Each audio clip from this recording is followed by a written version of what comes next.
name is Roxy Olin. I am taking over the editor-in-chief's desk today at Style Verify. I'm very excited. If you could have cocktails with anyone, who would it be, what would you drink, and what would be your first topic of conversation? Does it have to be one person? Can I give more than one person? Yeah. Michael Jackson.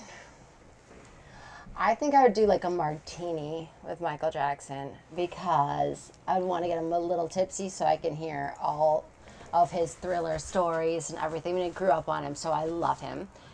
Mick Jagger.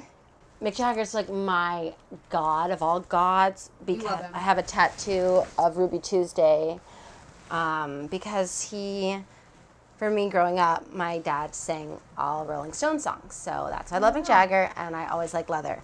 And then Edie Sedgwick, and I drink champagne with Edie Sedgwick. Ooh, nice. First project I ever did, I played Edie Sedgwick when I was 19, and that's how I got started in anything with this business. So my involvement on This Is Us started where I was doing publicity on the production side, and then I started to, and I was 3 people's assistant, and then I started to work fully with my dad as a producer and director. So I assisted with that, and then by 4th year, I'll be directing. Of course, you were on The City in the Hills, which had a huge fan base. Do you still keep in touch with anyone from the show? Yeah, Whitney, I keep in touch with. Now that she's a kid, it's a little different, things Harder. are just a little bit different. Sammy, who was on The City, I just had lunch there before I came here. Oh, wow. Stephanie and I, who had a big falling out during that time. On the Hills, or no? She was on the Hills and I was on The City. Right. But we've come back together and made up. And Spencer, I'll get a great email from him at points once in a while talking about, crystals or something. And it's always wonderful. I love Lauren. She's always been sweet to me and nice to me, but really it's just Whitney and Sammy, I would say, are my close friends. Nice. After The City was done, and I decided that I didn't want to do reality. I got offered some things after The City, and then it felt like everything just went quiet in my life. Like, I had no idea how to move forward. People associated me with, as a reality star, and then it was like, I wasn't doing that, and I was no longer taken seriously as an actress, and then I knew I wanted to direct. I had no idea how to get involved in it. I moved to LA with a boyfriend at the time, and when we broke up, I felt so lost of where to even begin. How much of it was real and how much of it was fake? My role was really different. I did an episode of The Hills, and my family went insane. I was not allowed to do The Hills.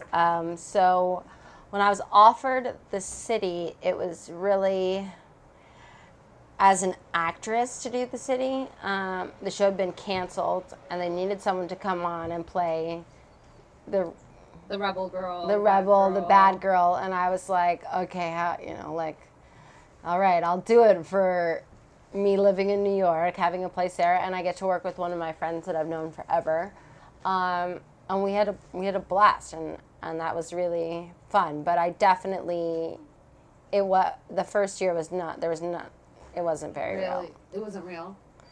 No, I mean, there's moments that are. What about that big fight that you guys had? Like, you and Whitney had, I think it was near the season finale? No, we hugged right after. Okay, so it's just like, no. All right, we gotta do this, hug it out after. And we would go for it. Like she was like, you can totally, and things I said to her were really qualities of hers that me and her would fight about or whatever, get into, as she would say to me. But then it was all like, we were practically like sisters. We lived together. I mean, there was all that stuff. So I was like, okay. She's like, go for it. Make it big. And I was like, okay. And then we would just annihilate each other and then hug each other afterwards and go and party. That's so funny because it looks so real. Like when you guys do it, it's very believable. I'm like, no, they're fighting. They're such close friends. No. So it's nice to know the real truth. I decided to go back into acting class and start at square one. Sometimes you have to do that. And I encourage that, to be humble. Maybe I was making this amount at one point in my life, and everything seemed to be flowing great, and life's not like that. It takes turns, and you have to be humble and be willing to just let your guard down and say, it's not that I'm failing, it's that I'm not serving any purpose that makes me feel good about myself. So that humility was like my biggest lesson. If I can say anything to anybody, is to not be afraid to be humble, to ask what other people's advice is and how they've gotten there. And that was the biggest thing for me, is just really putting my head down and going, yeah, I'm gonna go back in acting school. I'm gonna go back into like editing school. I'm gonna really start from square one again. What's the most important quality in a partner for you? And then can you share a funny first date story? They have to be funny. I like to laugh, and I don't take myself seriously. And if someone is really serious, I find it to be the most uncomfortable situation for me, like ever. Yeah, we can be emotional and sensitive and sarcastic, but I think that's what makes us really great and wonderful and sincere. I fully embrace how sensitive I can be and how emotional and how sarcastic I can be, because that's what makes me a woman, and it makes me fierce and makes me cool and an honest person. And I think that any man that looks down on that is definitely a man that probably is not a real man. I'll try anything. Yeah. And I went on a date with someone, and I ordered octopus, and they went on to me about how disgusting I was for eating that, and that I'm eating a bottom feeder, and literally everybody I took, it was like another thing about what was so making them so disgusted in me. I left, and I was like, that was obviously like the worst date ever. And they texted me after, like, I can't wait, I hope I can see you again. And I was like, I can't imagine sitting and just ripping apart what someone's eating or doing. I also was given a script once after a date, and they were like, could you give this to your dad? And I was just like,